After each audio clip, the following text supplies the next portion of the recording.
અ, Aravalli cyber cell cyber police સ્ટેશને mule એકાઉન્ટની અમારી ઘણા સમય પહેલાં ઓપરેશન પણ ચાલુ હતું અને એની હજી તપાસો ઘણી બધી ચાલુ છે.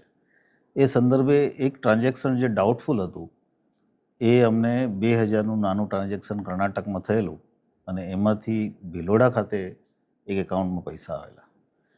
એના આધારે ભિલોડાનો જે વ્યક્તિ છે એને પૂછપરછ કરતાં એના તરફથી અમને વિગત મળી કે અમદાવાદમાં કોઈ જૈન કરીને છે એ વ્યક્તિ આ પૈસા મંગાવે છે.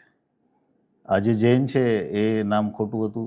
ડિટેલમાં તપાસ કરતા આવો કોઈ વ્યક્તિ અઠવાડા અમદાવાદમાં હાજર ન હતો. સાયબરની ટીમ અમદાવાદ ગયા પછી એક ઘરમાં રેડ કરતા અમને 24 લાખ રૂપિયા, લગભગ 31 મોબાઈલ, કોમ્પ્યુટર, લેપટોપ, 21 જેટલી અલગ અલગ બેંકોની ચેકબુક અને 17 જેટલા એટીએમ કાર્ડ અમને મળ્યા છે અને નોટ કાઉન્ટિંગ મશીન પણ ત્યાંથી મળ્યું છે. એના આધારે જે મકાન જેનું હતું એની વધારે ડિટેલમાં પૂછપરછ કરતાં અમે 2 આરોપીની અત્યારે ધરપકડ કરી છે. એક છે દિનેશ માળી કરીને જે મૂળ રાજસ્થાનનો છે અને બીજો છે મહેન્દ્ર કુમાર દેવાસી. બંને મૂળ રાજસ્થાન સાંચોરના છે અને અમદાવાદ રહે છે અને મૂળ એમની જે એમઓ છે એ કેમ કે એમના જે જગ્યાએ રેડ કરી ત્યાં અલગ અલગ મોબાઈલના કેટલા બધા બોક્સના રેક રાખેલા.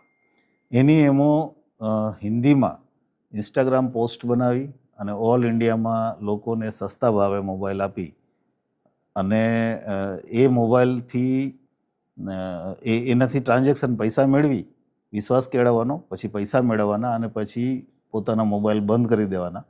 એ જે પૈસા મેળવવાના છે અલગ અલગ એકાઉન્ટ માટે થઈને આ ઉપયોગ થતો હતો. એટલે એક પ્રકારનો મોટો સાયબર ફ્રોડનો કેસ જે અમદાવાદમાં ચાલી રહ્યો હતો. 31 મોબાઈલ અલગ અલગ કામોમાં એણે ઉપયોગ કર્યા છે. એક પ્રકારનું કોલ સેન્ટર પણ ત્યાં ચાલુ હતું. આ બધી વિગતો સાથે અમે ગઈકાલે એમને કોર્ટમાં રજૂ કર્યા છે અને કોર્ટે અમને 7 દિવસના રિમાન્ડ આપ્યા છે.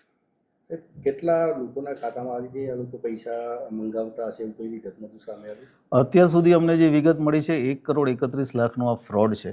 પણ આ ફ્રોડ વધારે હોઈ શકે છે કેમ કે અધર સ્ટેટ્સમાં જ્યાં એણે આ ઇન્સ્ટાગ્રામ, કારણ કે પોતે હિન્દીમાં બધી રીલો બનાવે છે, એટલે જ્યાં ઇન્સ્ટાગ્રામ એકાઉન્ટ્સ અધર સ્ટેટ્સમાં જે ફ્રોડ કર્યા છે એ અમે સેન્ટ્રલ ડેટા સિસ્ટમ જે છે એમાં અત્યારે વેરીફાઈ કરવું પડશે અને એના માટે થઈને જ અમે રિમાન્ડમાં એનો ઇન્વેસ્ટિગેશન કરવાના છે. આ લોકો કેવા લોકોના ખાતાનો ઉપયોગ કરતા હતા એવી કોઈ પ્રાથમિક વિગત મળી?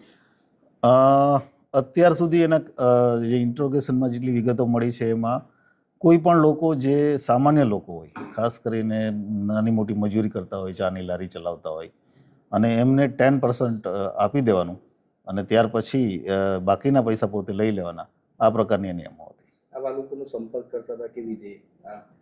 કોઈને કોઈ રીતે વાયા ક્યાંક કોઈ નજીકમાં નોકરી કરતો હોય, કોઈ એનો ફ્રેન્ડ હોય, આખી સ્કીમ બનાવેલી MLM ટાઈપની કે તું 4 બીજા એકાઉન્ટ લઈ આવ તો અમે તને આમાં પણ કમિશન આપશું, એમ કરીને એણે આખું આ નેટવર્ક ઊભું કર્યું છે.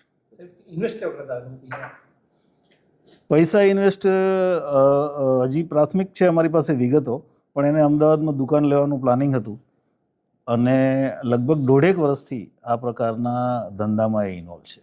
અમને એક POS મશીન પણ આમાં મળ્યું છે જે કાર્ડ સ્વેપિંગમાં એનો ઉપયોગ કરતા હતા.